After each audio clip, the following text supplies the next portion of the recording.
Hey everyone, hopefully you're having a good day. My name's Andy. My channel is Finding Value. Today we're going to do our daily technical analysis update of commodities. We're going to work our way through the dollar, yields, precious metals, and commodities and ETFs that I follow. If you need any help with anything, check out finding-value.com. We still have a 50% coupon going on right now with the first month off 50%.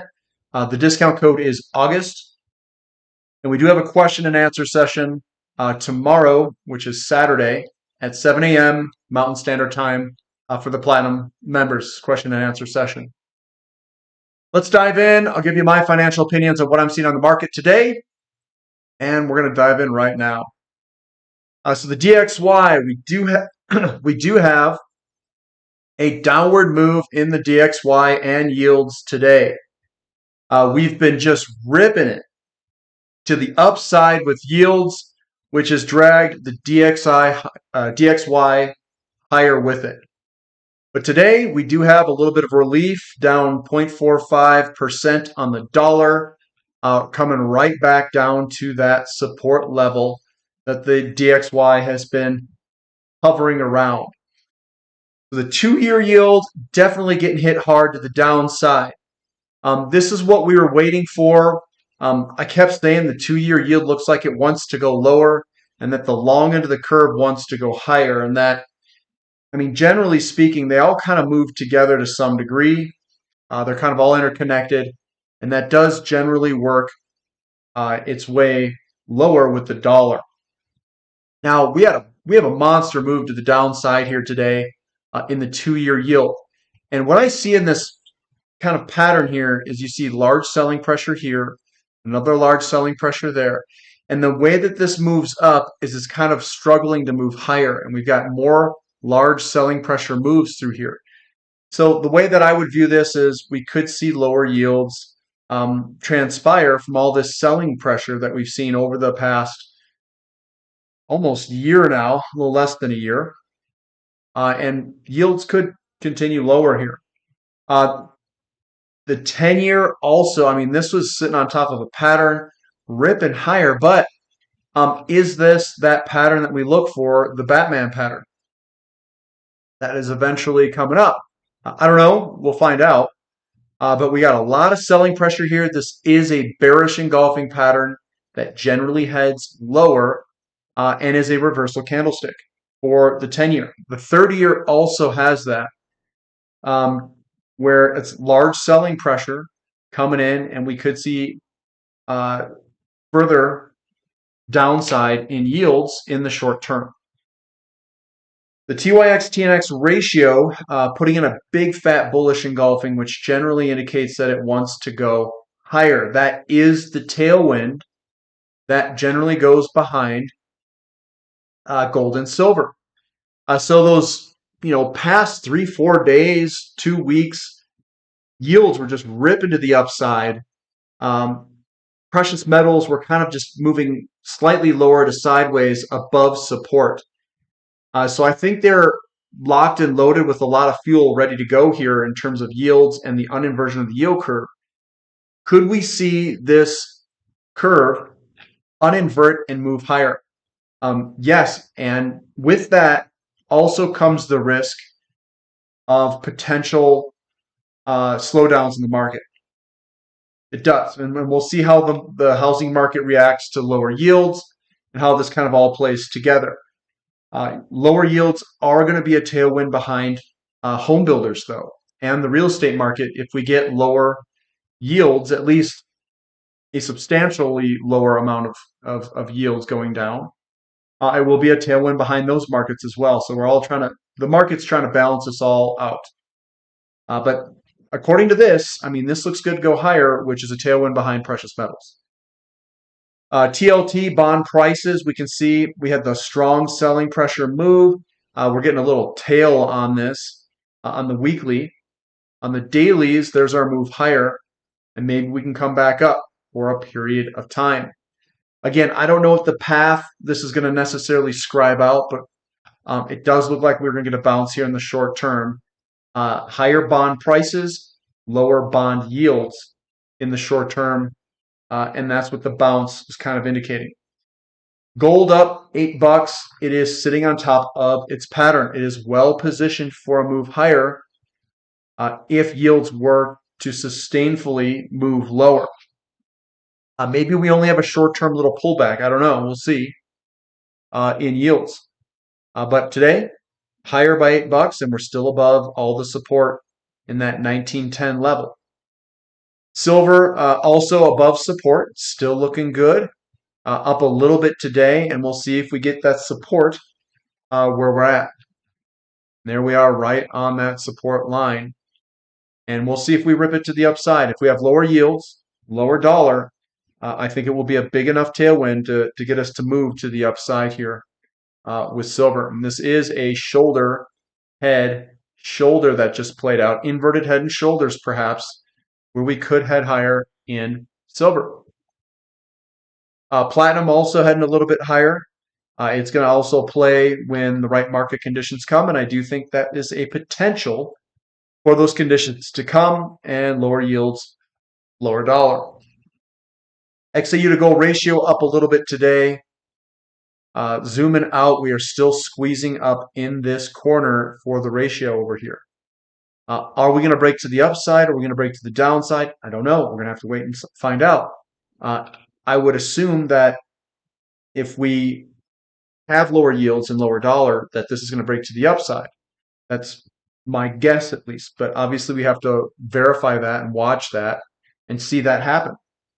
If not, if we get a move to the downside, perhaps we've got a slowdown in the markets and people, Federal Reserve, whomever it is not going to print more money. That's one possibility. I don't think that will necessarily happen, but I don't know. We'll have to wait and see. We'll have to see what happens. The CRB index up 0.35%, and we've broken this to the upside, the pattern.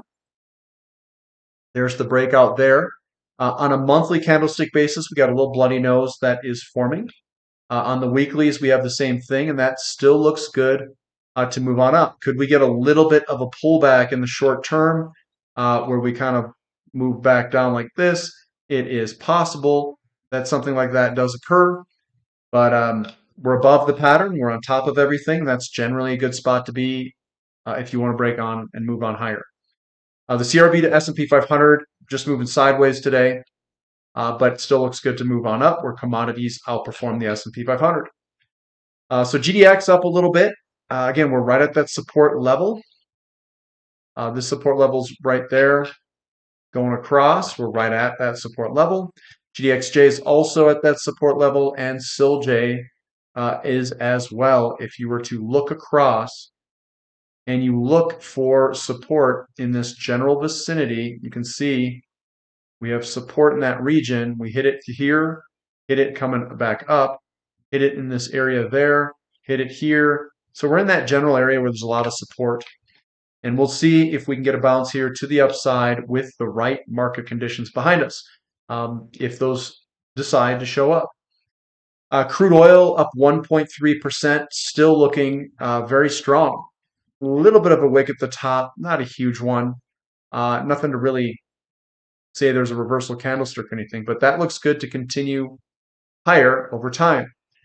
Higher crude and higher interest rates, they are linked. And we can see, we can see these crude departure, interest rates departure from crude oil prices. That is a possibility. And right now, crude oil looks very strong to keep moving higher. Natural gas up a little bit today at 0.7%. Still looks good to work its way on up. You can also throw another kind of resistance support candlestick or trend line right above it. XOP, yeah, you know me, getting a little bit of selling pressure towards the end of the day today. You can see that. And we saw a rollover. Oops. Wrong one there. You see a rollover and a little bit of a sell-off in this pattern there where we sold back off. So we could potentially head a little bit lower in the short term if it decides to do that. But overall, the momentum is to the upside.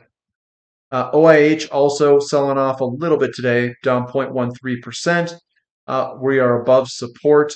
We've had a pretty big monster move here, guys. I mean, this is a pretty big move from this bullish engulfing all the way up. And you can see the candlesticks, the opening and closing prices are starting to close down a little bit.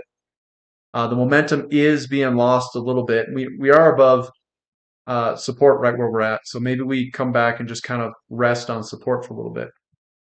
Sprott Physical Uranium Trust, what are we at? 1822. All right, so we're up above 1815. Now we got to close and start to put some closes behind us. So we're starting to break above that 1815 level. Now we got to start closing on a monthly candlestick, weekly candlestick. I mean, obviously on the weeklies, we closed above it, barely. On the monthlies, we gotta stay up here and be strong on the monthlies this month for August. But as of right now, everything looks really good in the Sprott Physical Uranium Trust for a potential move that we can rip to the upside. That looks really good. And hopefully that momentum can continue. URA up a little bit today, up 1 point something percent. You can see that we've kind of staged here, kind of a little, I don't know what you want to call it, pattern here or something like that. But we're right up there hitting some resistance, and we're right there again hitting resistance. We'll see if we can break. We are sitting on top of the pattern. Here's your pattern here. We've broken the trend line up. We've done a retest, and now hopefully we can rip. URNM also following suit, up a little bit today. We're sitting right above the trend line. You can see we've got some resistance here. There's that resistance there, and we've got a little bit of support through here. Let's draw a little bit better trend line through here. A little bit of resistance there that we've been playing with, and a little bit of support down here. We've been bouncing back and forth. Hopefully we can break on up for URNM. URNJ also up against resistance, and hopefully we can break through all this stuff and start to run. That would be fun for anyone who's invested in uranium. TAN down a little bit, down 1.43%. Looks like we are losing some of this support in this region with this gap down here. And it looks like we could head lower in the short term. Maybe we can come back to support at the $48 level. That is what we're playing with at the moment. And then once it kind of dips down, I think we will roll back on higher. It's basically doing the way that this fell is the way that we came back up and are about to move on up. So that looks like the most likely path now. Now we've got some selling pressure coming up. I mean, difficult, tricky spot here. This looked really good to move higher there, here, all through here. And sometimes that's what it happens in the short term. You just you get it to go in the opposite direction, and that's what your probability of success is. You could be wrong 30, 40% of the time and still be reading everything properly. COPX right up against that resistance line in this channel. We still got to break that, and we're just moving all around. Lithium down a little bit today, but again, we're on top of the pattern. Does look like we're getting a little bit of selling pressure through here on the weeklies, and maybe we come all the way back and do a full retest. REMX doing that full retest right now, still looks good to go higher until it doesn't. Here's the dailies. We're still sitting on top of it. S&P 500, now this does look like we are accelerating some selling pressure to the downside. So we've got the bearish engulfing here. We came up a little bit and we got sold off, and now we have another bearish engulfing with a lot of selling pressure. That does look like it could potentially go lower here in the short term. We're seeing that even in TAN as well, and some of the other sectors. NASDAQ also getting a little bit of selling pressure in that candlestick there. You can see larger red candlesticks, smaller green candlesticks, and that's generally the recipe where you can get a rollover and a move lower. Emerging markets basically flat. As the dollar rolls over and as yields come down, That's generally a tailwind for emerging markets to go on up. There are times if everything sells off, where everything sells off. A sell everything event could come at some point if interest rates are too restrictive for the economy. XHB does like those lower yields, up 0.67% today. We do have a bearish engulfing still here. Are we going to go up or are we going to go down? There's also a bullish piercing here. I do think that a bullish piercing loses some of its validity if you're trying to use it as like a top up here. They're generally good if you can see it from a downward motion. They're usually good like in this region here. So if the overall markets start to roll over, that's something to watch for, and maybe the home builders will follow suit, but we'll see. Moo coming back to the support level. It looks like we're getting a bounce. I see the fertilizer companies were looking quite strong today. We've got copper selling off a little bit. It's still within the pattern here, still looking like we've got a battle between buyers and sellers in that circle there. I thought for sure we were ready to rip here. That's when the interest rates from Hulk interest rates came and smashed everything back down. We're in pattern right now again, and we're just tracking sideways. Iron ore also getting a little bit of bullish engulfing here. That's what that is there. There's one here. You can see there's more selling pressure up there, but are we going to get a bounce here? Again, I think eventually we are going to work our way and move on up with iron ore and all these other commodities. Nickel right at support, just bouncing sideways. We've got aluminum up a little bit. There it is on the dailies there, right against, this is the support level down there. So we're up against support. We'll see where we go. Baltic Dry Index up a little bit. Again, we've broken out of the falling wedge there. In my opinion, we would have come down here. But if we lose the overall markets, it is possible that we get a sell everything event if S&P and NASDAQ kind of rolls on over, which it looks like it is. And then we got Newcastle Coal still basing out here. Just let it base out. It's going to take some time. BTC also getting some selling pressure here. It does look like we're starting to lose this composure where we could sell off here. Ethereum as well is coming on back a little bit. Not really a huge candlestick day there. But again, guys, this is all short-term stuff. I don't trade the short term. I know a lot of people like looking at these daily updates. They like me giving my opinions on it and giving opinions on the sectors. So, but that's what I'm seeing in the markets right now. That's kind of my opinions around it.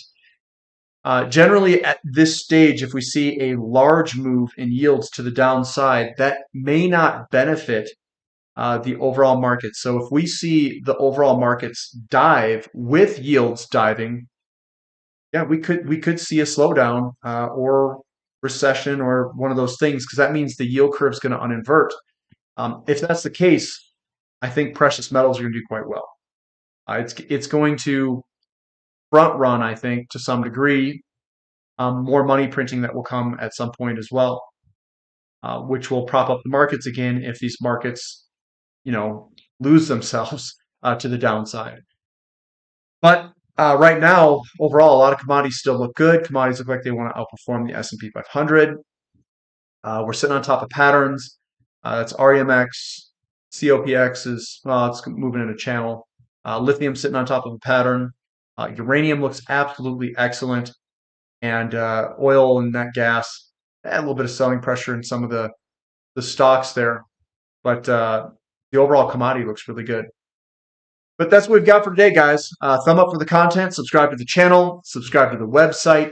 If you like, we got that 50% discount, just the code August, if you'd like to join. And that's what I've got for today. So we'll catch you next time. This is Finding Value.